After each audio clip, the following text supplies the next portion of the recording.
Buenas tardes a cada uno de los presentes. Muchas gracias por vuestra presencia que nos llena de satisfacción. Para cada uno de los miembros de la Asociación de Liberales del Uruguay, la ALI. Es muy grato para nosotros darles la bienvenida. Antes de comenzar, una cuestión de orden. Al final de la exposición del profesor va a estar recibiendo preguntas, inquietudes, dudas y fundamentalmente críticas, así me lo aclaró, de modo de hacer el ejercicio de pensar y de abogado del diablo. Las pueden canalizar a las mismas a través del WhatsApp al 099-949-841, repito, 099-949-841, y con mucho gusto les daremos lectura. En el día de hoy realizaremos un homenaje a uno de los pensadores más destacados del siglo XX, como lo fue, o mejor dicho, lo es, Ludwig von Mises.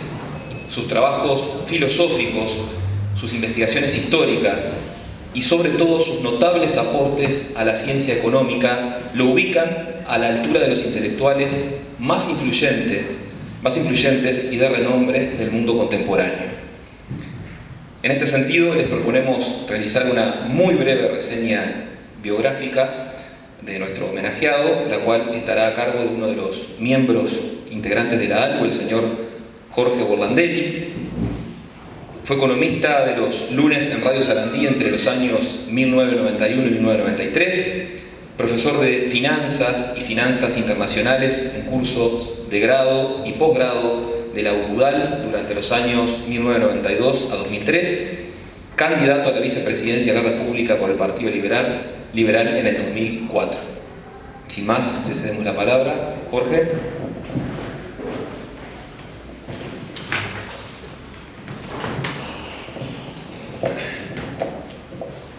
Muchas gracias. Cuando escucho el nombre de Ludwig Heinrich Edler von Mises, la inmediata sensación que siento es admiración. Este señor, que nació en el Imperio Austrohúngaro, el primero en nacer noble en una familia que había sido dada esa distinción por el imperio, hizo una carrera espléndida, sirvió a su país en la Primera Guerra Mundial. A los 30 años había escrito 2 obras monumentales y luego, perseguido por los nazis, en un ómnibus que se metió por caminos vecinales en Francia para escapar de los nazis, llega a un puerto para ir a Estados Unidos y ahí, a los casi 60 años, comienza de nuevo. Los nazis se quedaron con toda su documentación, libros, manuscritos, correspondencia, así que empezó de nuevo, aprendió el idioma inglés y empezó de nuevo. Y la obra que hace después es casi tan importante como la que había hecho antes.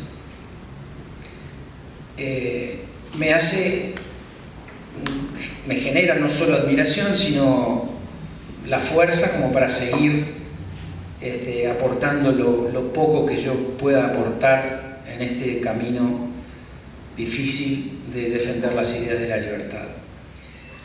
Yo tuve la suerte de empezar muy temprano, gracias al prócer del liberalismo en Uruguay, mi entrañable amigo, el doctor Ramón Díaz, que cuando tenía 17 años, hace exactamente 50, me dio el primer libro de economía, y luego me daba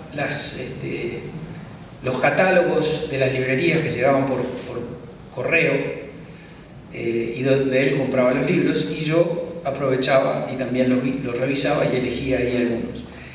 Y el primero que leí de Ludwig von Mises fue Socialismo. Ahora, el tema es el timing. Yo quedé maravillado con el libro y lo que implicaba, que es nada más y nada menos que la derrota teórica del socialismo, pero no había con quién discutirlo. Los temas en el Uruguay de los años 80 era tipo de cambio fijo o tipo de cambio variable. El timing es tan importante como las ideas. Y qué mejor que escuchar al propio von Mises.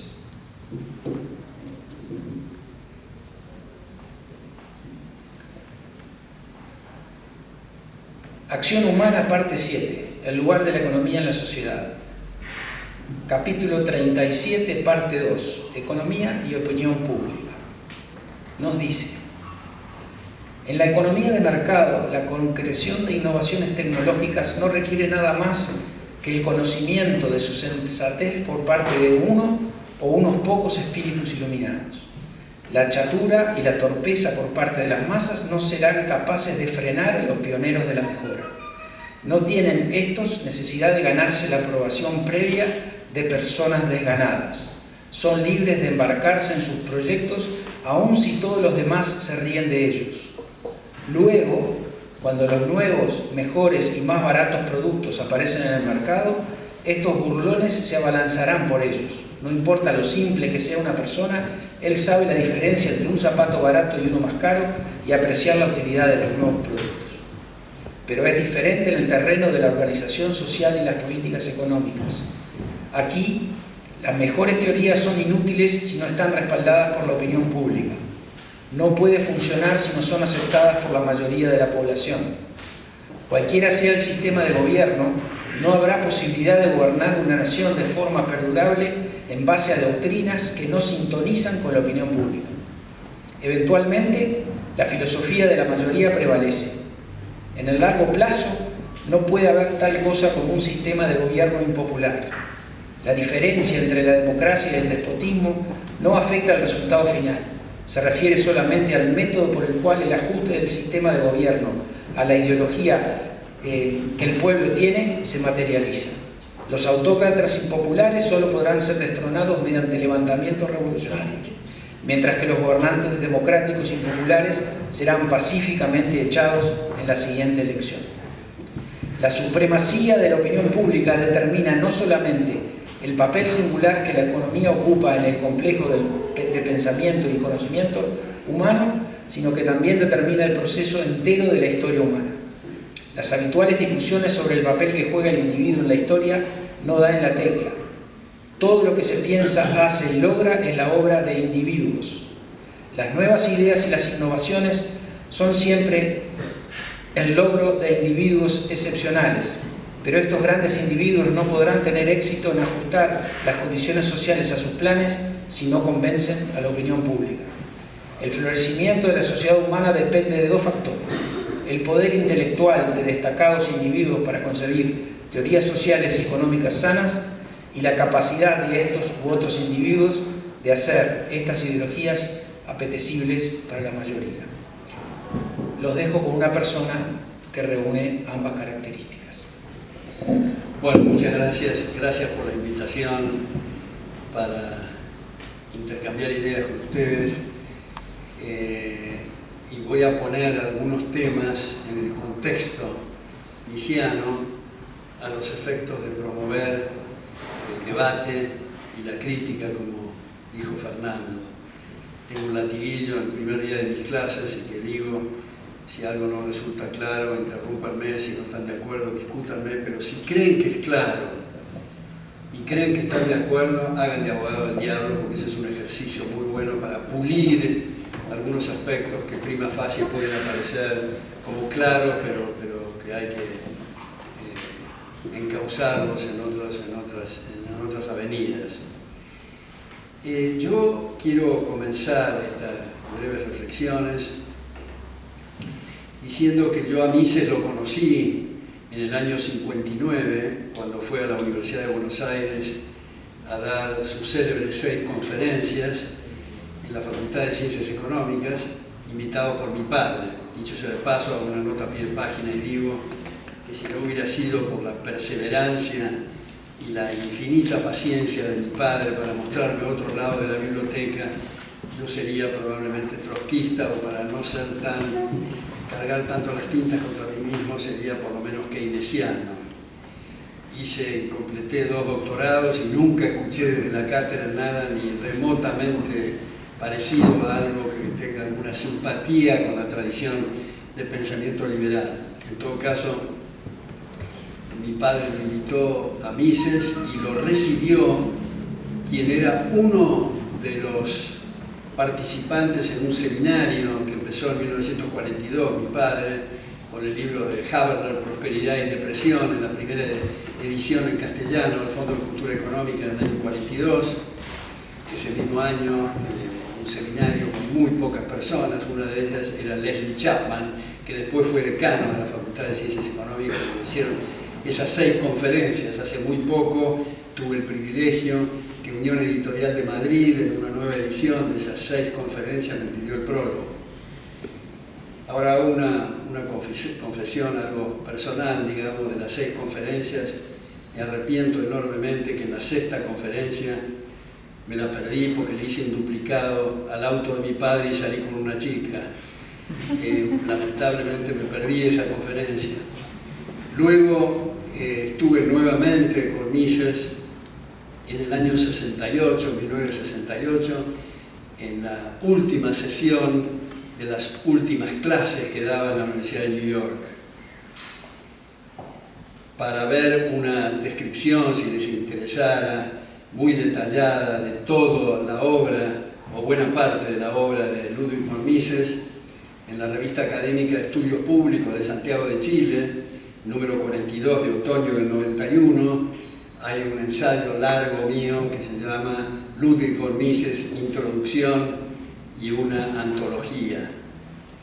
Ahora me quiero centrar, como digo, en el contexto misiano, en un punto que está frecuentemente debatido en nuestros medios, en nuestras regiones y en otras partes del mundo, y es lo que se ha dado en llamar la cuestión social. Yo creo que si hacemos análisis económicos, si estudiamos marcos institucionales, si estudiamos filosofía política y no somos capaces de mejorar la condición social del prójimo, en realidad no sirve para nada todo lo que estamos haciendo. De manera que tenemos que centrar el foco en este tema. Y yo empezaría por algo que es una tragedia y es un drama, y es la desocupación, el desempleo. No el desempleo voluntario de alguien que eventualmente está viviendo de rentas o le gusta rascarse, o en fin, ese no es el drama ni la tragedia, sino es el desempleo involuntario, el problema, es decir, la gente que ofrece sus servicios y no encuentra dónde hacerlo. Eso no solo es una tragedia para el desempleado, sino para toda la economía, que se pierde los servicios de ese desempleado. Y acá viene mi primera conclusión, y es que donde hay acuerdos libres y voluntarios entre las partes, nunca, subrayo, pongo en negritas, nunca hay sobrante de aquel factor que es escaso, por lo cual no puede concebirse la producción de ningún bien ni la prestación de ningún servicio sin el concurso del trabajo. No importa la pobreza más brutal o la riqueza más exorbitante, nunca sobra aquel factor que es escaso. Si los que estamos acá en este cuarto fuéramos náufragos y llegamos a una isla desierta, seguramente no vamos a cometer la sandez de decir entre nosotros, podemos descansar porque acá no hay fuentes de trabajo. Nos vamos a dar cuenta inmediatamente que no nos alcanzan las horas del día y la noche para trabajar, para subsistir. Algunos se treparán a la palmera para recoger cocos, otros pescarán. El intercambio entre cocos y pescados son los salarios recíprocos. Alguien puede levantar la mano y decir, bueno, pero los salarios son miserables en esa situación. Sí, pero ese es otro tema. El tema que ahora estoy señalando es el tema del desempleo. No hay tal cosa como desempleo cuando los salarios e ingresos en términos reales se están negociando libremente entre las partes. Ahora vamos a ver el tema del salario, que es muy importante, pero quiero señalar este punto que me parece que es crucial. Podemos también agregar otra nota a pie de página y decir, aquella persona que tiene la manía de incendiar su fuente de trabajo cada vez que la toma va a estar desempleada, o aquella persona que tiene gravísimos problemas físicos, intelectuales, eventualmente va a estar desempleada. Pero ese no es el tema que se está debatiendo. Cuando debatimos el tema de desempleo estamos hablando de personas normales, por lo que la normalidad pueda significar. Ahora, entonces nos preguntamos, ¿por qué es que en la mayor parte del llamado mundo libre hay desempleo, hay sobrante de trabajo? Bueno, la respuesta es porque no hay mercados libres laborales, pero sí podemos ver distintos matices. Por ejemplo, en el este, en Estados Unidos, hay gente que deambula en las calles sin encontrar empleo. En el oeste, la mayor parte de los trabajadores, o buena parte de los trabajadores, son inmigrantes ilegales. Y si denuncian que están trabajando bajo el nivel de aquella tonta, si me permiten la expresión, para usar expresiones académicas, término de conquista social, de salario mínimo, si denuncia eso se está autoinculpando y va a ser deportado. De manera que hay pleno empleo de estos trabajadores ilegales. Ahora vamos al tema del salario. ¿Cuál es la causa que determina salarios e ingresos en términos reales? Hay una sola causa, y son las tasas de capitalización. ¿Qué quieren decir tasas de capitalización? Quiere decir maquinarias, herramientas, instalaciones, equipos, conocimiento relevante que hace de apoyo logístico al trabajo para aumentar su rendimiento. No es lo mismo arar con las uñas que arar con un tractor. No es lo mismo pescar a cascotazos que pescar con una red de pescar. La red de pescar y el tractor son equipos de capital que permiten aumentos en la productividad. Esa es la diferencia entre los salarios e ingresos en términos reales en países como Alemania respecto de Uganda. ¿Qué pasa? ¿El alemán es un empresario más generoso y el ugandés es más agarrado o amarrete? No, el alemán está obligado a pagar salarios mayores porque las tasas de capitalización así lo indican, y si no pagan esos salarios mayores no consiguen funcionarios o empleados de distintos niveles.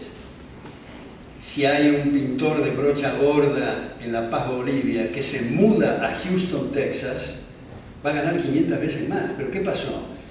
¿Aumentó las virtudes de golpe? ¿Su pincel funciona mejor? ¿Tiene menos defectos? No, simplemente las tasas de capitalización en Texas son mayores que en la de La Paz, Bolivia. Se enfrenta a un empleador y le dice, mire, si usted me quiere tomar, yo quisiera que mi oficina esté entelada de celeste claro, que la música funcional sea de Mozart, que tenga 6 pantallas de televisión, quiero que pague el colegio de mis hijos, mi auto y mi seguro de salud. Si eso lo hace el empleador, no es porque es un benefactor, es porque si no, no lo consigue.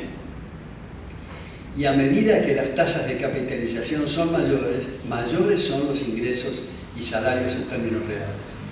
Y hay una conexión que me parece fundamental hacer, y es entre la actitud del empresario y los marginales o los que menos tienen recursos. Y es que el empresario, que dicho sea de paso, un empresario que tiene buen olfato, como ha explicado tantas veces Mises y sus discípulos, es aquel que tiene el olfato de detectar que los costos están subvaluados en términos de los precios finales y saca partida del arbitraje. Y el empresario no tiene más remedio que satisfacer los intereses del prójimo para aumentar su patrimonio, sea vendiendo micrófonos, anteojos, equipos electrónicos, mesas, sillas, zapatillas, trajes, medicamentos o lo que fuera. Y esto debe ser claramente diferenciado de lo que Adam Smith ya nos explicó en 1776, en La riqueza de las naciones, del varón feudal, del pseudoempresario, que se vincula con esa cópula hedionda con el poder para explotar a la gente. Eso no es un empresario, es un ladrón. Como no queda bien para su estatus social entrar a la casa del vecino y robarle los muebles, lo hace a través del gobierno. Eso no es el empresario, eso no es lo que queremos decir por un comerciante. Entonces, la escuela escocesa, especialmente Adam Smith, Ferguson, Hume, han mostrado, y especialmente Adam Smith en su primer trabajo, que es la teoría de los sentimientos morales, donde muestra ese vínculo entre las dos personas en la transacción. Por eso resulta muy atractivo en una farmacia, en un kiosco, ver que después que se hace la operación los dos se agradecen recíprocamente, porque los dos han sacado partida de esto. Ahora,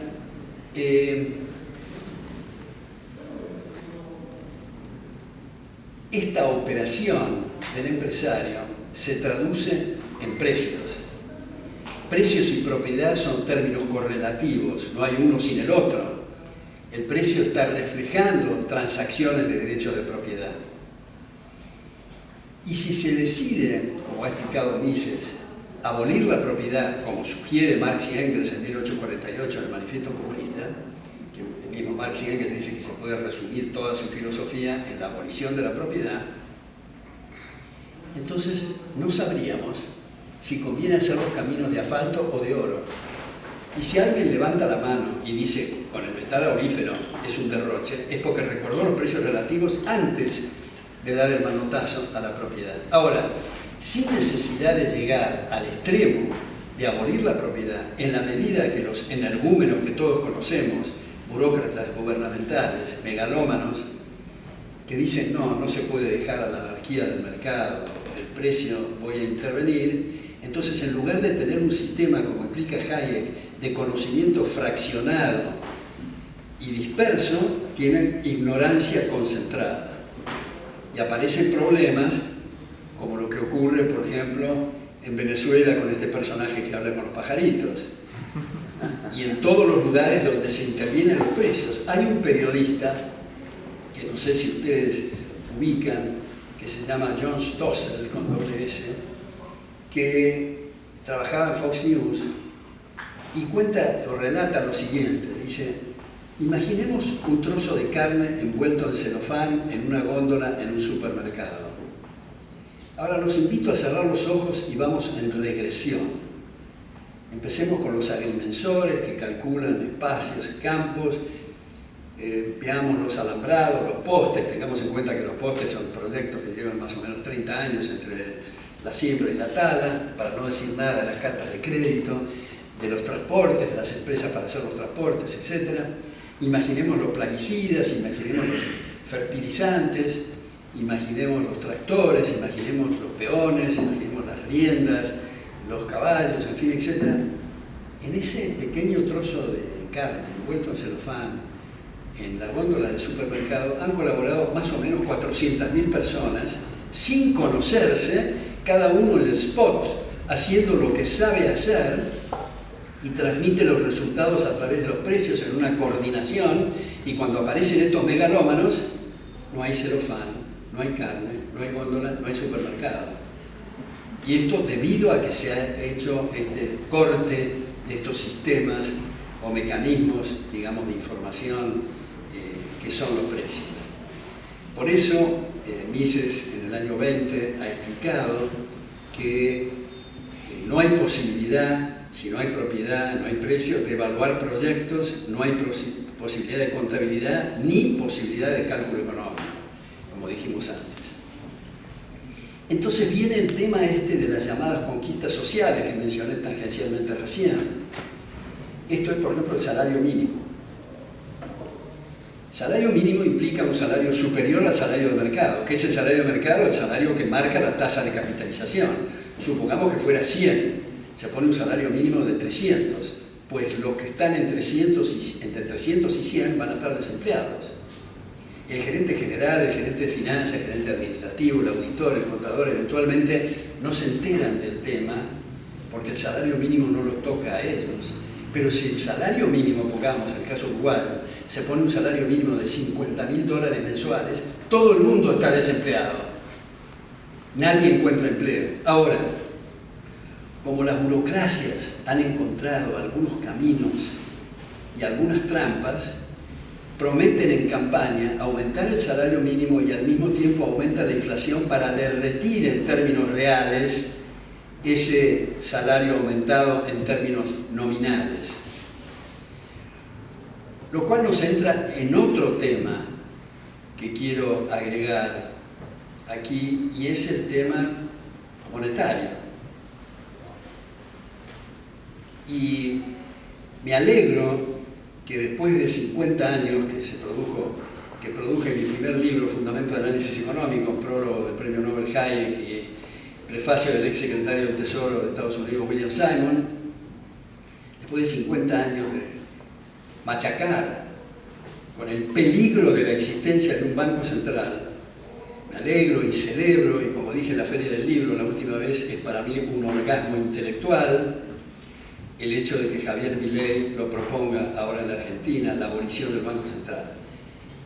¿Qué es eso del Banco Central? Vamos a imaginarnos que los banqueros centrales son los más probos y honestos del orbe. Están embretados en uno de tres caminos: a qué tasa expandir, a qué tasa contraer o dejar igual la masa monetaria. Cualquiera de los tres caminos van a estar alterando los precios relativos.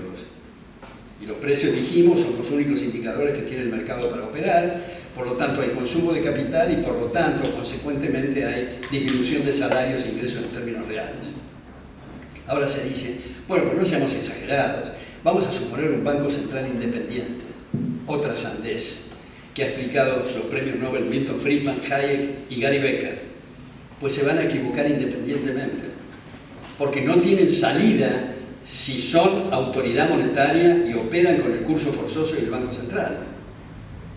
Ahora, vamos a hacer un contrafáctico. Supongamos, a los efectos argumentales, que admitimos que el banquero central tiene la bola de cristal y hace lo mismo que hubiera hecho la gente. Enseguida viene el contraargumento. ¿Para qué diablos se metió si va a hacer lo mismo que hace la gente? Primero. Y segundo, la única forma de saber lo que quiere la gente es dejarla actuar. Tenemos que recordar que el dinero originalmente era una mercancía que se utilizaba para obviar los terribles problemas del trueque o del cambio directo. Porque el cambio directo es, si yo tengo la mercancía A y quiero la mercancía B, tengo que encontrar primero a alguien que tenga la mercancía B. Segundo, que quiera la mercancía A. Y tercero, a una ratio A por B que me convenga. Y eso es muy complicado y en algunos casos imposible. Imaginemos el profesor de violín que tiene hambre. El panadero es poco probable que le acepte una lección de violín a cambio de pan. Entonces se descubrió el cambio indirecto a través de mercancías, que eran las sedas en Persia, que era el cacao en Centroamérica, el hierro en África, la sal en la India, el ganado en Grecia, y ahí vienen medios pecuniarios. Y en una competencia de mercancías triunfó, si cabe esa expresión, el oro y la plata, el oro para las transacciones mayores, la plata para menores, y así funcionaba el asunto hasta que entró el gobierno, primero con el monopolio de la acuñación, luego el monopolio de la convertibilidad, luego esas cajas de conversión, finalmente suspensiones reiteradas en la convertibilidad, hasta que finalmente se decidió barrer con eso y aparece la vaca sagrada de nuestro tiempo, que es la banca central. Todas las bancas centrales, desde el Banco de Inglaterra, cuando dejó el oro en adelante, todas tienen en su carta orgánica preservar el valor del poder adquisitivo. Pues les informo, y estoy seguro que ustedes saben, ninguna banca central en la historia de la humanidad ha preservado ningún signo monetario. Es cierto que hay algunos que estafan menos, hay otros que estafan más, pero todos estafan algo porque no pueden y no tienen salida el sistema, como acabo de señalar.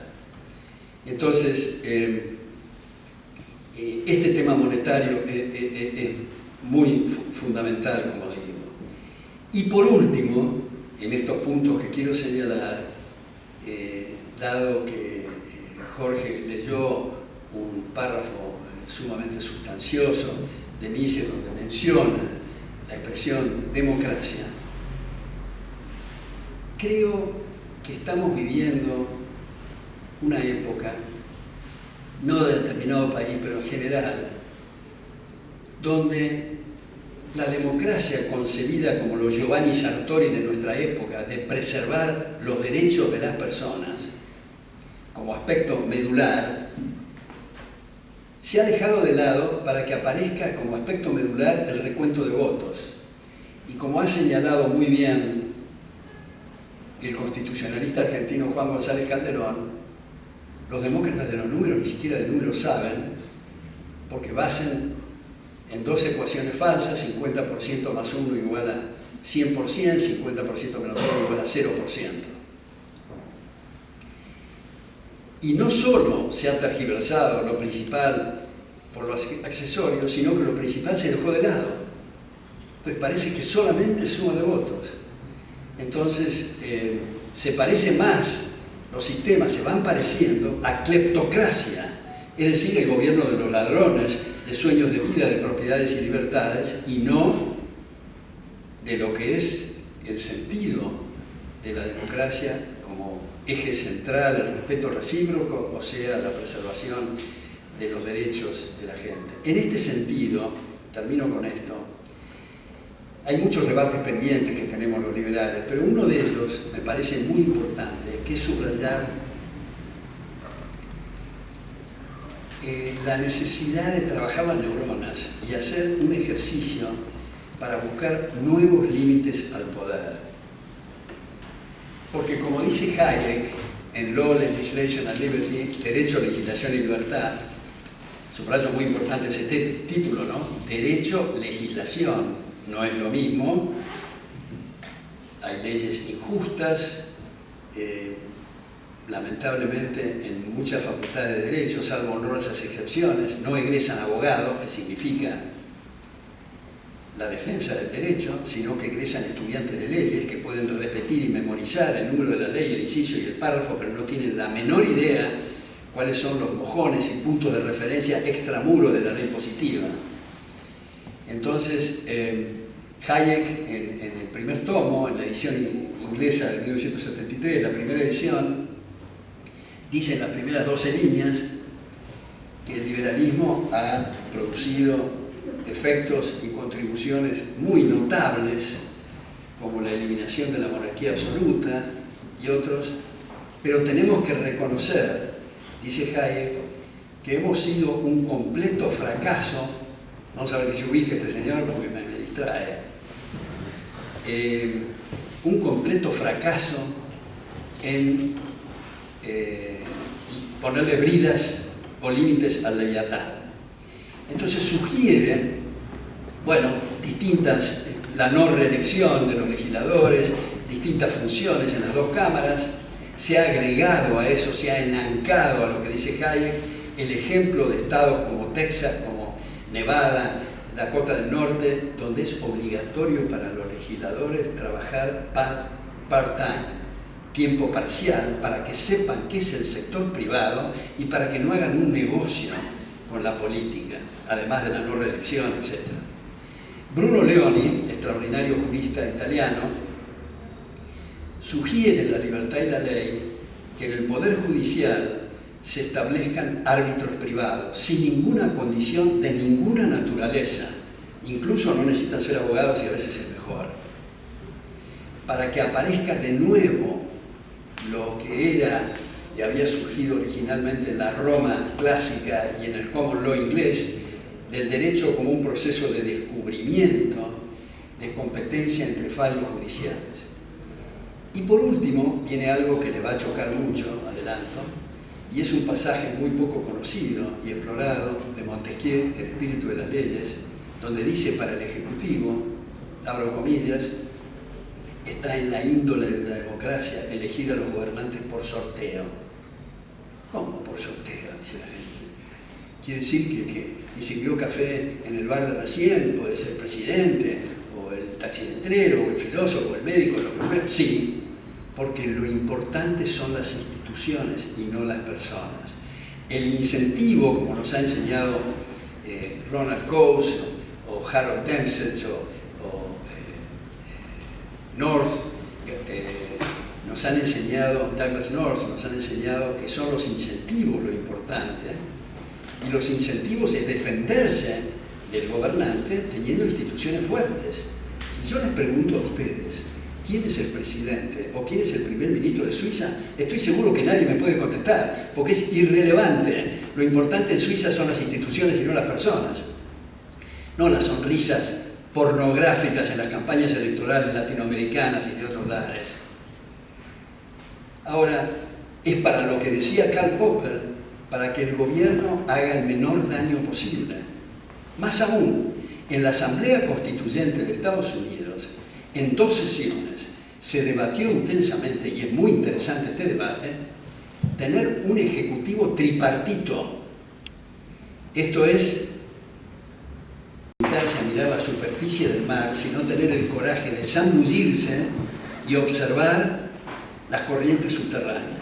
Y las corrientes subterráneas, en el caso argentino, por ejemplo, son muy atractivas en fundaciones, por ejemplo, Fundación Federalismo y Libertad en Tucumán, la Fundación Bases y Libertad en Rosario, en la Cátedra Alberdi en Mendoza, el Liberal en Córdoba, el Club de la Libertad en Corrientes, Libertad y Progreso en Buenos Aires, que reúnen chicas y chicos con estos ateneos que decimos antes de lectura, con tesis doctorales admirables, con publicaciones. Es una esperanza, y esto se ha redoblado con el caso de Javier Milei, como digo, y su equipo y su gente. Y tengo la enorme satisfacción que uno de mis hijos encabeza la lista de diputados de la provincia de Buenos Aires, que, como digo, es como si estuviera yo en la Cámara, con la gran ventaja que no necesito moverme de mi biblioteca y puedo seguir trabajando en la batalla cultural que he venido bregando hace muchas décadas. De modo que veo un futuro auspicioso. Por supuesto, no es suficiente lo que está ocurriendo, porque si no, no sucederían las cosas que suceden en la Argentina. Pero esto ha contagiado a otros países. Recién en mi casa me visitó Enrique Gersi, peruano, profesor de la Universidad de Lima, y me decía que hay algunas encuestas que en Lima le preguntan a la persona por quién va a votar y dice por Milei. Por Milei si es argentino, no importa, por Milei. Bueno, y así se ha expandido en otros lados, ha tenido repercusiones en distintos medios internacionales, de modo que espero que esto tenga un efecto contagio y calen estas ideas que, como todos ustedes saben, no es una novedad en la Argentina. En la Argentina fuimos la admiración del mundo desde la Constitución alberdiana del 53 hasta el golpe fascista del 30 y mucho peor a partir de la Revolución Militar del 43, que todavía estamos a los tumbos, pero país que los salarios e ingresos en términos reales del peón rural y del obrero de la incipiente industria eran superiores a los de Suiza, Alemania, Francia, Italia, España. La población se duplicaba cada 10 años. Teníamos indicadores como en Estados Unidos, exportaciones como Canadá. Cuando nos visitaron en el centenario, en 1910, miembros de la Academia de Francia, compararon los debates de la Academia de Francia con los debates que había en el Parlamento argentino, debido a la versación de senadores y diputados y sobre todo a la independencia de criterio de cada uno, y no votar en bloque como manada, etc., ¿no? Estatales. Para mostrar que empresas estatales es una contradicción en los términos. Una empresa es la persona que asume riesgos con recursos propios y no a la fuerza con los recursos de otros. La empresa estatal siempre va a hacer algo distinto de lo que hubiera hecho la gente. Y otra vez, igual que el Banco Central, si va a hacer lo mismo que va a hacer la gente, ¿para qué diablos se mete? Ahorrando honorarios. Ahora, sí se dice que la empresa estatal es para atender a lugares que son inviables. Si se persiste con situaciones antieconómicas e inviables, va a aumentar la pobreza, porque hay derroche de capital. Y si se persiste con eso, en lugar de tener un lugar inviable, va a ser todo el país inviable. Los costos, debido a las empresas estatales son fenomenales. Y ni siquiera, diría yo, es un tema del déficit fiscal. Por supuesto que lo agrava mucho si es deficitario. Pero si da superávit, hay que preguntarse, ¿no están las tarifas muy altas? ¿Por qué ese superávit? El tema es ponerla en el mercado y no se puede jugar al mercado. No es un pasatiempo ni una diversión. Se está en el mercado o no se está. Entonces es muy importante la privatización de todas las llamadas así empresas estatales, que son en realidad entes políticos y no empresas. ¿Podrías hacer el número? 099-949-849. Tengo otra por acá, profesor. ¿Es compatible la democracia con la propiedad privada en la realidad moderna? Absolutamente, es necesario. Cuando se está hablando de los derechos, es el derecho a la vida, la libertad y la propiedad. Cuando se está hablando que el aspecto medular, esencial de la democracia, es el respeto a los derechos, se está aludiendo a esta triada que es fundamental y que está en todas las constituciones, desde la Carta Magna de 1215 en adelante. Bueno, en todas las constituciones. Las constituciones modernas han dejado, me parece, el rol de limitar el poder para convertirse en cartas blancas para que haga el gobierno lo que quiera con los derechos de la gente. Pongo y he puesto varias veces este ejemplo un tanto grosero, pero en Ecuador, cuando se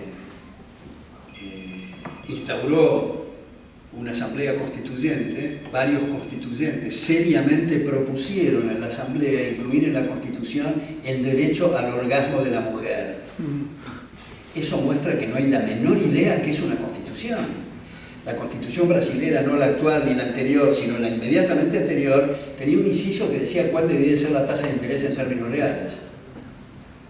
Eso no es una constitución. Esto es un mamarracho, digamos, ¿no? Y me parece que es importante ver en el concepto del derecho que a todo derecho corresponde una obligación. Si yo les cuento a ustedes que gano 1000 en el mercado, tiene la obligación universal de respetarme los 1000. Pero si yo ganando 1000 digo que debo ganar 2000 y el gobierno me da esa facultad, quiere decir que yo he asaltado el fruto del trabajo ajeno, y eso es un pseudo derecho. Y vivimos la era de los pseudo derechos. El derecho a la vivienda, el derecho a los hidratos de carbono, el derecho a una motocicleta con 2 caños de escape, el derecho... Esos son todos pseudo derechos. Esos son manotazos al fruto del trabajo ajeno. ¿Qué consecuencias cree que traerá en las economías y en las fuentes de trabajo el avance de la inteligencia artificial, tanto en el mediano como en el largo plazo? Bueno, me parece muy importante. Yo hace poco escribí una columna en mis columnas semanales que se llama En defensa de los robots, donde muestro que desde el martillo en adelante todos los equipos han liberado trabajo para poder aplicarlo a otras cosas. Las necesidades son ilimitadas, los recursos son limitados. Y si alguien dijera, bueno, pero vamos a imaginar un sistema en el cual no haya trabajo porque todos están satisfechos. ¿Qué más queremos? Estamos en Jabo, en el paraíso, ¿no? Nuestro objeto no es trabajar. Pero lamentablemente las cosas no son así. Los recursos son escasos, las necesidades son ilimitadas, y cuando se aplica el martillo, el serrucho o el robot, se liberan trabajo para otras cosas. Y el empresario está especialmente interesado en capacitar, no de benevolencia, sino para sacar partida del arbitraje de los nuevos proyectos y bienes y servicios a prestarse. Ahora, viene el tema más complicado de la llamada inteligencia artificial.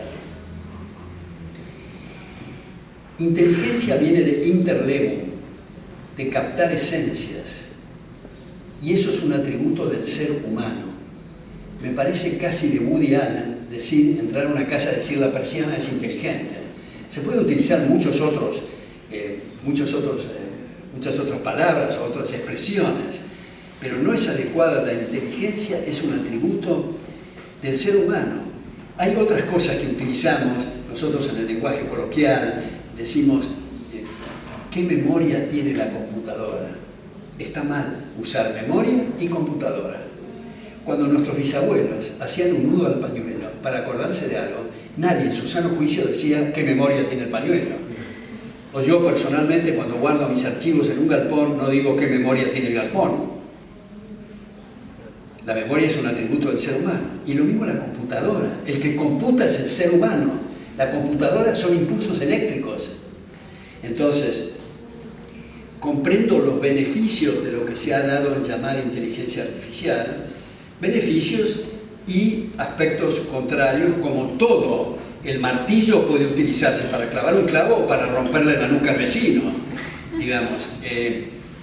Pero comprendo todos los adelantos fenomenales de la tecnología, pero hay un mal uso, me parece a mí, de los términos que tienen otras implicancias, me parece, de epistemología. Otra más por acá. ¿Qué espera del primer año de un futuro gobierno de Milei? Va a ser muy complicado. Es una pregunta y una afirmación. Lo que es muy complicada es la situación actual en la Argentina. De lo que se trata es salir de la complicación.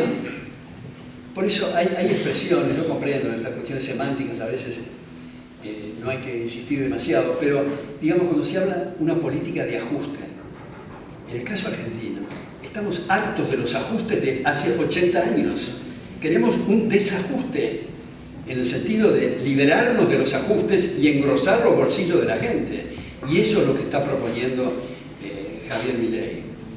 A mí personalmente me atrae, por eso le he dicho el segundo milagro argentino después de Alberti, los temas que pone Javier desde el punto de vista moral, desde el punto de vista ambiental, el punto del aborto, el punto de la política fiscal, monetaria, el comercio exterior, laboral, institucional. Me parece indignante cuando dicen que Javier Milei es el antisistema, cuando precisamente está abogando por una república. Como se sabe, la república tiene las características de la transparencia de los actos de gobierno, la responsabilidad de los actos de gobierno, la alternancia en el poder, la división de poderes y la igualdad ante la ley. Son los 5 principios republicanos que ha insistido muchísimo Javier Milei. Le han hecho cosas personales indignantes, han elaborado mentiras muy,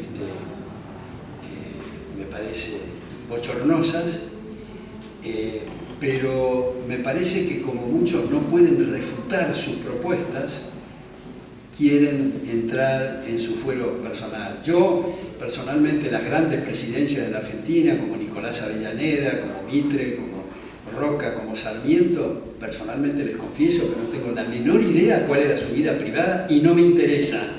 Lo que me importa de los hombres públicos es cuál es su actitud y cuáles son sus propuestas y cuál es su conducta en el medio para el cual fue elegido. Y no si tiene perros o no tiene perros y con quién copula. Me parece que son cuestiones que no nos incumben y, como digo, muchos incapaces de rebatir y de refutar sus ideas se meten con estas cuestiones que me parece algo muy bajo, digamos. ¿Considera Alberto Venegas Lynch que el aborto es compatible con el liberalismo? Absolutamente. Como dije, los derechos de la vida, la libertad y la propiedad, como han señalado muchos cientistas, comenzando por, en el caso argentino, la Academia Nacional de Medicina, desde el momento de la concepción hay un ser humano en acto, en potencia de muchas cosas, como somos nosotros, en potencia de muchas cosas. Cuando se dice, bueno, no seamos exagerados, cuando se rompe una semilla no se está rompiendo un árbol, por supuesto que no. Cuando se destroza o se mata un feto no se está matando un anciano, pero está en la naturaleza vegetal en el primer caso, en el segundo la naturaleza humana. Cuando se dice la mujer es dueña de su cuerpo, es absolutamente cierto y respetable, pero no dueña del cuerpo de otro. Y como los chicos no crecen en los árboles, mientras no haya transferencias a úteros artificiales, esto es homicidio en el seno materno.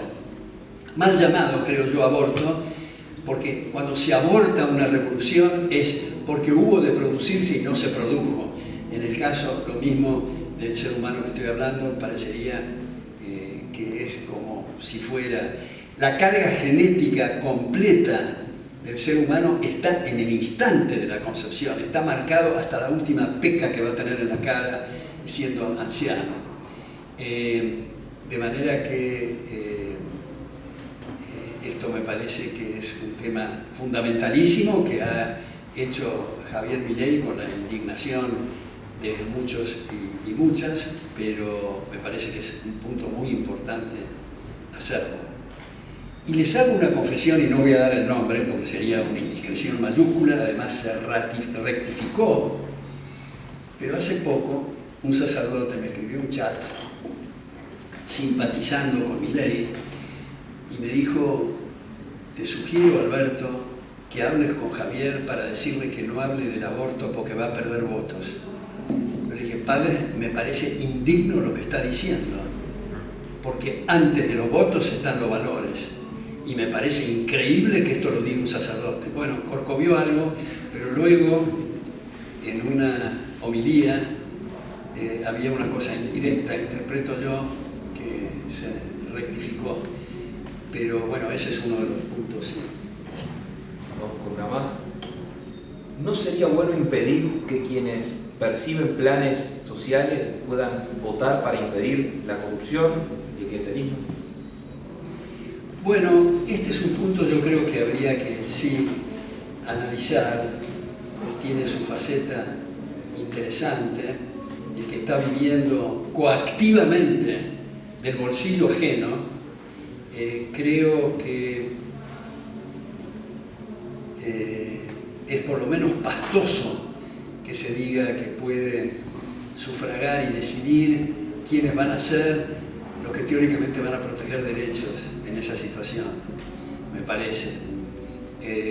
No creo en ninguna calificación del voto, porque muchas veces se ha dicho, bueno, la gente instruida y los no instruidos, conozco muchos que tienen varios doctorados y más vale perderlos que encontrarlos, y análisis del kiosquero de la esquina que muestran un ejemplo de integridad moral y de conducta, de manera que eso, sin embargo, este caso de los llamados planes sociales que tanto daño han hecho y que a veces son en la Argentina de varias generaciones, el abuelo, el padre y el hijo, que no saben qué es trabajar, incluso cuando se les ofrece trabajo prefieren no aceptarlo porque están con un plan. Y quiero poner aquí un punto que me parece muy medular en esto que estábamos hablando de la cuestión social, que es el llamado impuesto progresivo, ¿no? El impuesto progresivo, como ustedes saben, progresa a medida que progresa el objeto imponible, no es proporcional en el sentido que todos tienen el 10%, digamos, y el que gana o tiene 10 millones, el 10% de 10 millones no es lo mismo que el 10% de 1 millón, por supuesto. Sin embargo, el progresivo progresa la tasa o la alícuota a medida que progresa el objeto imponible. Esto tiene varios efectos. Primero, es regresivo. O sea, el más millonario de la comunidad, que paga el 90%, digamos, de impuesto progresivo, tiene un límite para comer, para autos de alta gama y para sus mansiones. El resto es inversión. Y si contrae la inversión, está perjudicando al marginal. Por eso es regresivo. Segundo, el impuesto progresivo altera las posiciones patrimoniales relativas, es decir, cada uno de nosotros tenemos posiciones patrimoniales relativas, 2 a 3, 6 a 4, etc. Cuando pasa el rastrillo fiscal proporcional, todas las carteras y las billeteras van a estar más flacas, pero las posiciones patrimoniales relativas no se alteraron. Sin embargo, con el progresivo, quiere decir, fuimos al supermercado, votamos más de tomate, menos de lechuga, más de zanahoria, más de esto y aquello, votamos ciertas posiciones patrimoniales relativas y cuando salimos del supermercado nos dicen vamos a redistribuir ingresos a través del impuesto progresivo, lo cual altera todas nuestras votaciones de recién. Y esto es despilfarro de recursos. El impuesto progresivo bloquea el ascenso y descenso en la pirámide patrimonial, la movilidad social. El que está en la base y sirve tiene que subir con la velocidad necesaria. El que está en el vértice y no sirve tiene que bajar con la velocidad necesaria. Sin embargo, observemos que con el impuesto progresivo que está en la base, sube un poco el 20, el 30, el 35, el 40, no llega a la perra vida al vértice. El que ha jugado al rugby sabe lo que quiere decir el hand-off. Estamos Los del vértice están eliminando a los de abajo, que no pueden ascender por el impuesto progresivo. Y por último, decimos, nos llenamos la boca que hay que ser eficiente, y el impuesto progresivo es un castigo a la eficiencia. Si les parece, profesor, hay muchísimas preguntas. Usted me dice cuántas más. Tengo una más por acá. Usted es responsable. Bueno. No, más. ¿Qué opinión le merece la inclusión de empresarios casta en el equipo y partido del futuro presidente argentino, señor Javier Milei? ¿Se puede llegar al poder sin hacer favores o es una ilusión? ¿Acaso no es una contradicción en el discurso liberal? Bueno, yo creo no, estoy seguro que Javier Milei, cuando habla de casta, está hablando de los políticos prebendarios, de los empresarios, dice él, prebendarios, de los sindicalistas que perjudican a sus colegas sindicados, de los periodistas pautados. Esa es la casta. Ahora, también dice Javier Milei, y yo comparto y suscribo, que cualquiera, aunque haya sido o es de una casta, y aunque se vea a las claras que es por conveniencia circunstancial, si apoya, bienvenido sea. Entonces, se lo castiga a Javier porque no acuerda, se lo castiga a Javier porque acuerda. Es como el perro del hortelano.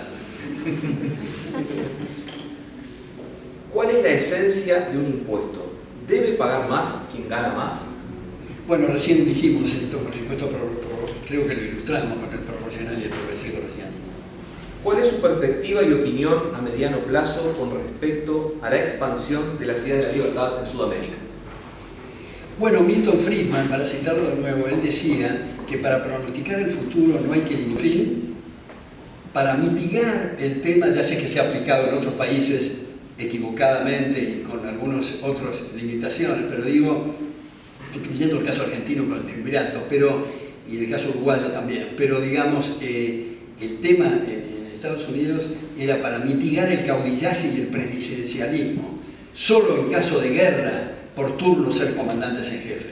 Muy jugosos esos debates, pero ustedes podrán decir, bueno, no me gusta lo que propone Bruno Leoni, no me atrae lo que dice Hayek, me parece absurdo lo que está diciendo Montesquieu. Pues entonces pensemos en otras cosas, usemos las neuronas, pero no estemos con los brazos cruzados esperando la próxima elección, porque esto va mal en el llamado mundo libre. Tenemos que volver a las fuentes, como digo, de los Giovanni Sartori de esta época. Y sí termino diciendo que todos nosotros tenemos la obligación, cada uno de nosotros, de contribuir a que se nos respete. No es cuestión de estar como en una platea mirando el escenario para que otro nos resuelva el tema. Es cada uno de nosotros, tenemos que contribuir. Y como he dicho muchas veces, no es una exageración decir, antes de acostarnos a la noche, preguntarnos qué hicimos hoy para que nos respeten. Si la respuesta es nada, no tenemos derecho al pataleo. Es cierto que la cátedra, el libro, el ensayo, el artículo son los caminos más fértiles, pero hay muchos otros caminos, como hoy hablamos por Martín López de los Ateneos de lectura, que entiendo que esta asociación los va a implementar, en casas de familia, 4 o 5 personas, leer un libro, uno expone, los otros debaten, al año siguiente cada uno hace otros grupos, el efecto multiplicador, primero en uno de aprender y luego el efecto multiplicador en las familias, en lugares de trabajo, en reuniones sociales, es fenomenal ese efecto. Por eso termino esta charla citándolo a Martin Luther King, que decía: no me aterra los gritos de los violentos, me fastidia el silencio de los mansos. Muchas gracias.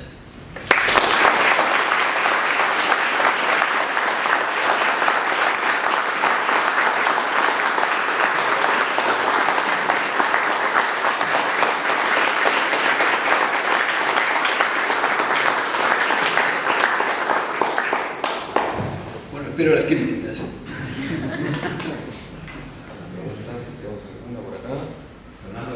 Ah, es por ahí. Repito el número, para que puedan canalizar las preguntas: 099-949-841.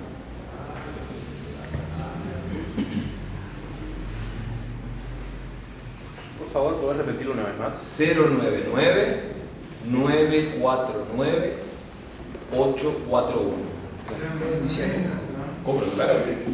¿Qué le parece, Sospechaba, señor. ¿qué le parece eliminar el voto secreto primero y luego que el presupuesto de la República lo paguen solo los que votaron al partido ganador? Bueno, esto último tiendo a no compartirlo, porque en esta instancia del proceso de evolución cultural, si creemos en el monopolio de la fuerza, que tiene que ser financiado a través de impuestos, en un sistema democrático donde hay alternancia en el poder, no debería de ser, si la función del gobierno es proteger derechos de todos sus ciudadanos y no los que votaron al partido gobernante, eso no debería de ocurrir. Respecto del voto secreto, que no sea secreto, tampoco tiendo a coincidir, porque eso se presta, me parece, a que haya o que sufran presiones gente de no mucha personalidad con sus empleadores y con otra gente que le están diciendo o sugiriendo que voten por A y resulta que este individuo quiere votar por B y no lo hace de esa manera y está, me parece, sujeto a muchas presiones, así que bueno, no comparto por ese motivo ninguna de esas dos sugerencias. Por acá, una también, ya están llegando algunas, así que voy por una mía.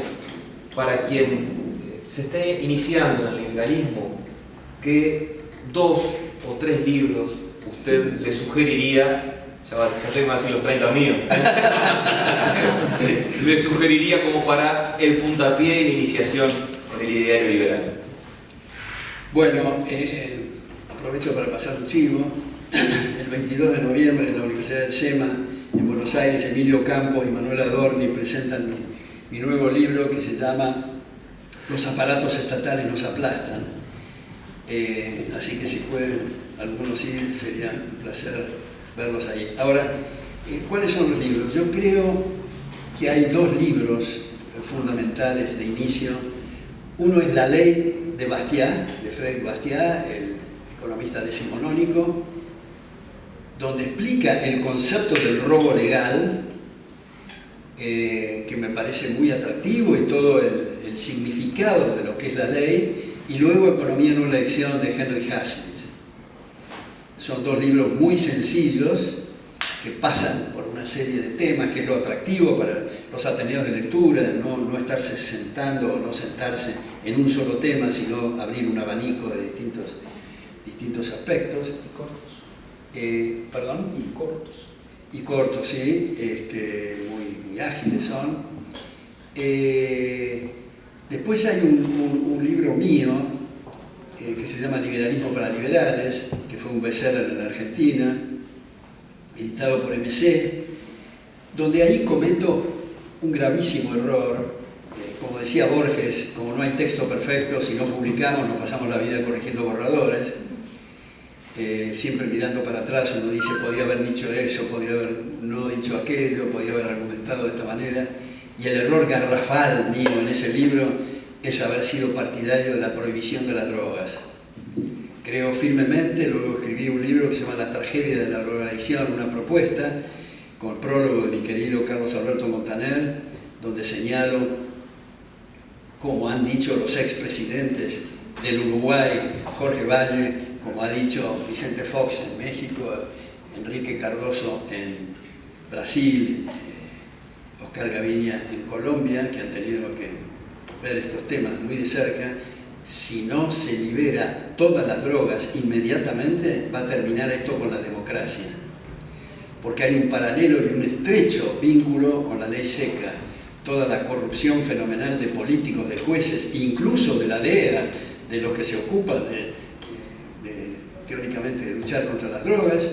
Hoy en el Bronx, en New York, se paga a los pushers $22.000 semanales para colocar en colegios y en lugares bailables. Si estamos en una reunión donde hay políticos, hay que tener muchísimo cuidado con lo que uno se expresa con respecto de la droga, porque casi seguro que hay alguien que está metido en el tema. Ahora, se dice, bueno, si se liberan las drogas, todo el mundo se va a drogar. Imaginemos el ejercicio de asignación de derechos de propiedad. ¿Quién va a tomar en un trabajo una persona que no se controla a sí mismo y que pierde el conocimiento? ¿Quién va a permitir en una carretera privada que haya una persona manejando que haya perdido el conocimiento? O en los transportes, o así sucesivamente, lo cual no quiere decir que nadie se va a drogar. Sí, pero como decía Milton Friedman, la drogadicción es una tragedia para los drogadictos, pero se convierte en una tragedia fenomenal para todos si hay esta guerra. Este absurdo que Milton Friedman lo toma la chacota, guerra contra las drogas, la guerra es contra determinadas personas, no es la guerra contra la aspirina o la guerra contra las drogas. Pero yo en ese libro he mostrado que los mafiosos del alcohol, cuando se abrogó la ley seca, fueron a Europa, hicieron trabajos muy sofisticados de estudio de mercado para convencer en primer lugar a Estados Unidos y en primer lugar a Nixon en 1971 que había que declarar la guerra a las drogas para continuar con los negocios.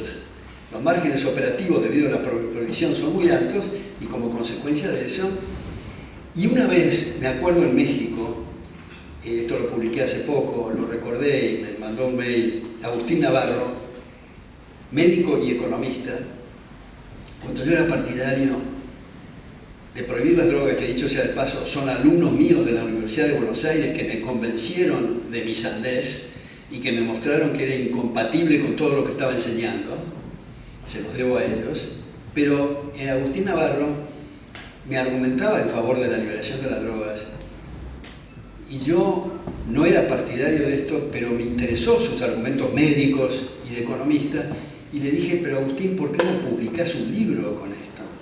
Y me dijo, lo intenté, Alberto, pero tuve en ese momento su hijo, tenía 9 años, recordó que los varones de la droga le hicieron ver cuál era el trayecto del colegio, dónde iba, etc., y tu hijo va a desaparecer. Así que decidí no publicar el libro, porque lo peor para los varones de la droga es que se sugiera la liberación de la droga. Bueno, me salí un poco del tema, pero el liberalismo para liberales son muchos temas y muy diversos de economía, de filosofía, de derecho, de epistemología, digamos, que puede servir, como digo, este abanico. Hace poco publiqué otro libro que se llama Vivir y dejar vivir, una letra muy conocida de esta canción de Porter, Live and Let Live, donde también abarco muchos temas. O sea, hay mucha bibliografía, si se ve en Amazon, para usar para los ateneos de libros, pero yo creo que el comienzo es con Bastiat y con Hazlitt. Gracias. Tengo otra más por acá, profesor. ¿Puede ser un mecanismo de freno al crecimiento del Estado y la descentralización política radical? ¿La subdivisión jurisdiccional del poder puede ser uno de los centros de la estrategia de debilitamiento del poder? Bueno, me parece muy interesante esa reflexión.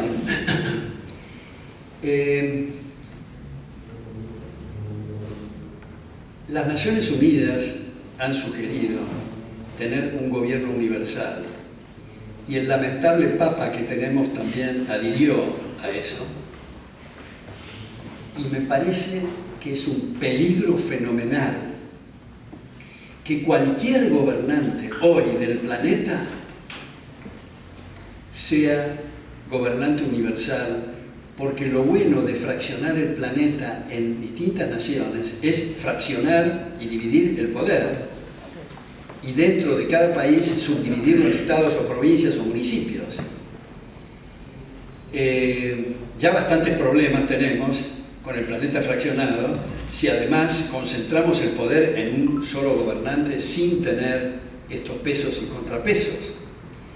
Yo he tenido varios debates muy jugosos en la Argentina con respecto al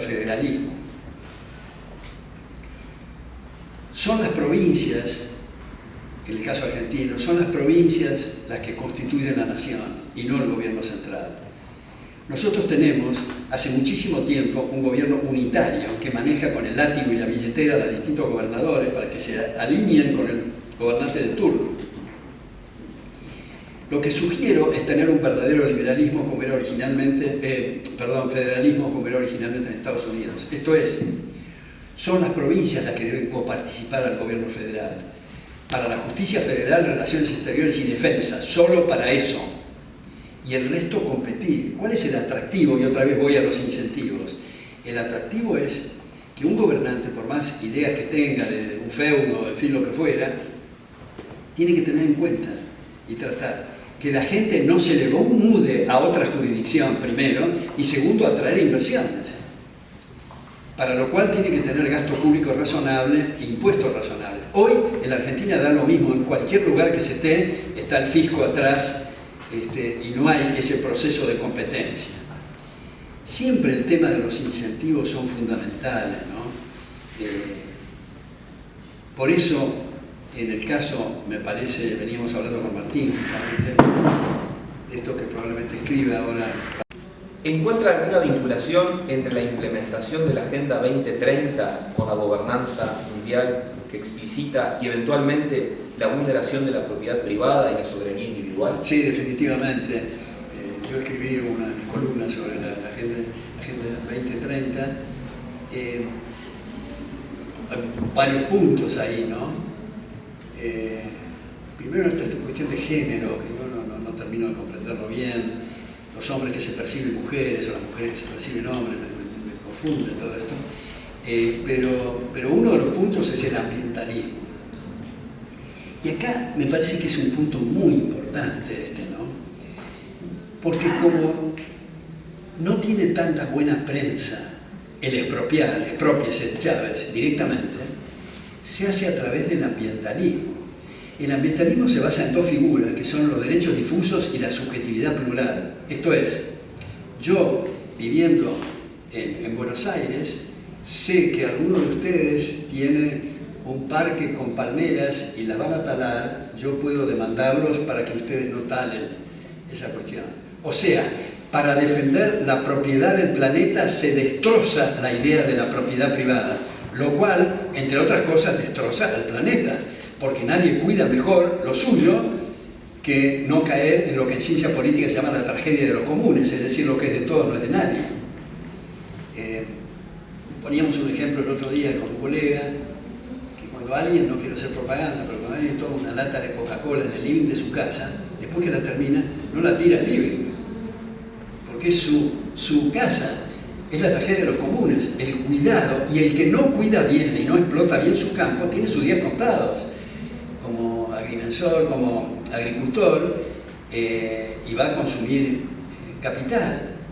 Entonces, yo recomiendo muy especialmente, hay mucha bibliografía de esto, pero 3 personas. Ivan Greaber, que es premio Nobel en física, John Coleman, que ha sido fundador y primer CEO de Weather Channel, y el expresidente de Greenpeace de Canadá, Patrick Moore. Los 3 dicen que el ambientalismo está basado en un fraude. Las estadísticas están falseadas, y no es que no cambie, que no nos demos cuenta, no somos estúpidos, hoy hace frío, mañana calor, no hizo tanto calor el otro día, pero eso es una consecuencia de los movimientos del planeta y de una serie de cosas que exceden en mucho a lo que es el ser humano. Tengamos en cuenta que el planeta Tierra gira en torno a su eje a 1000 kilómetros por hora y en torno al Sol a 100.000 kilómetros por hora sin conductor a la vista. Por suerte los megalómanos no están en esto, porque los choques planetarios serían fenomenales. Pero pequeños cambios en esto producen cambios en la temperatura, en el planeta, en fin. Como dicen muchos, en la época de los dinosaurios, digamos, el calentamiento global era fenomenal, muy tupida la vegetación, en fin. Y hay cambios, pero es una arrogancia decir que es del ser humano. Lo cual no quiere decir que si una persona pretende transmitir o pasarle sus costos al vecino, haciendo polución, que es lo mismo que tirarle ácido sulfúrico al jardín del vecino, tiene que pagar las consecuencias y ser castigado por la ley. Pero además hay algunas cosas como el calentamiento global que se dice que cuando se perfora el agujero de ozono, los rayos ultravioletas tocan la superficie marítima y al tocarla suben nubes de altura que producen enfriamiento, no calentamiento.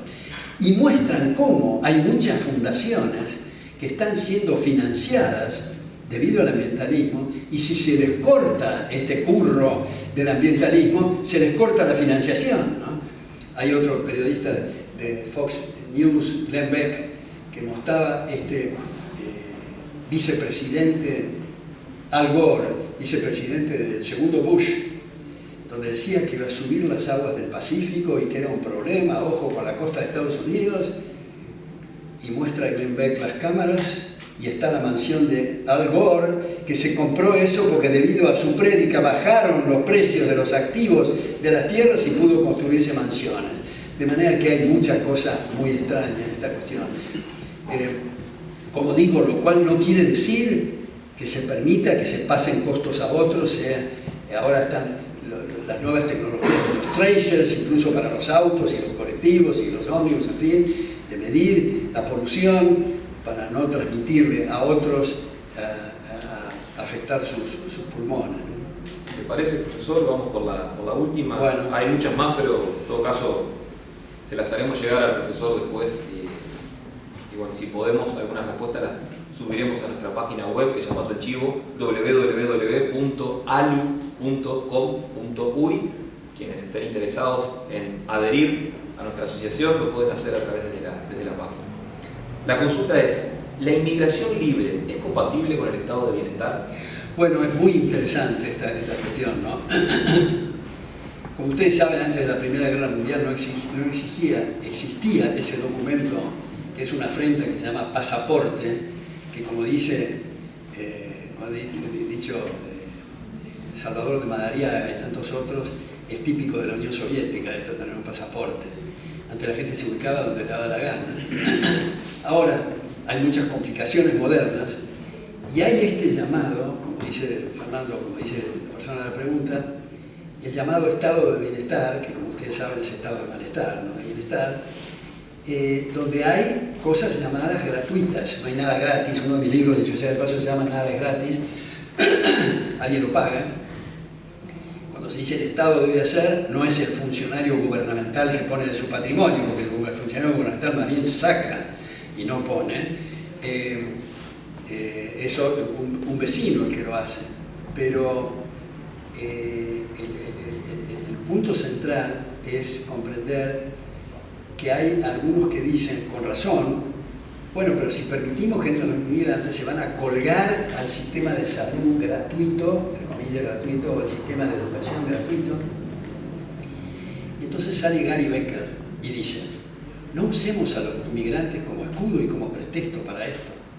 Liberemos la inmigración, pero les prohibimos por ley que usen, ya que está, y tiene otras elaboraciones, muchas sobre el tema de llamada educación gratuita y salud gratuita, que usen esto, pero no se les vaya a descontar de su sueldo un peso para financiar eso.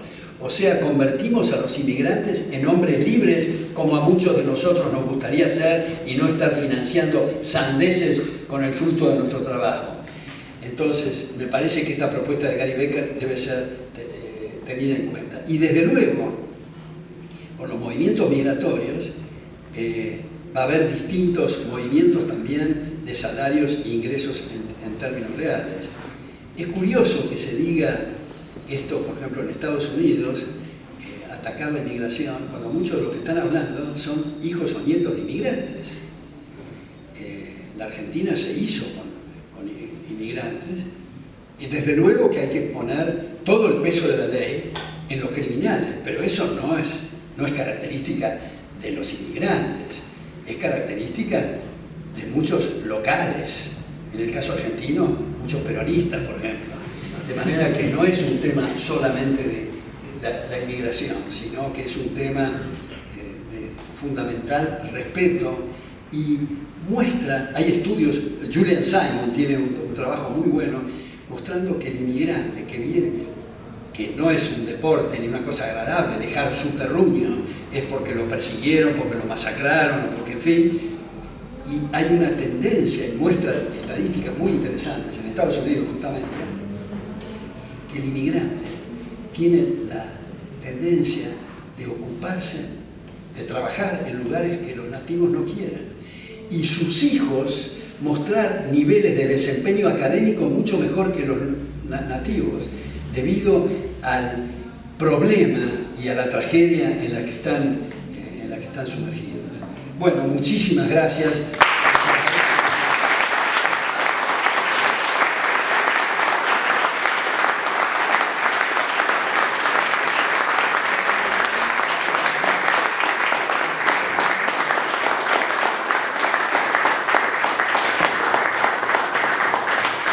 Estimado profesor Venegas Lynch, miembro de honor de la ALU desde el 8 de octubre del año pasado, ha sido un honor tenerlo con nosotros. Muchísimas gracias. Gracias por la invitación.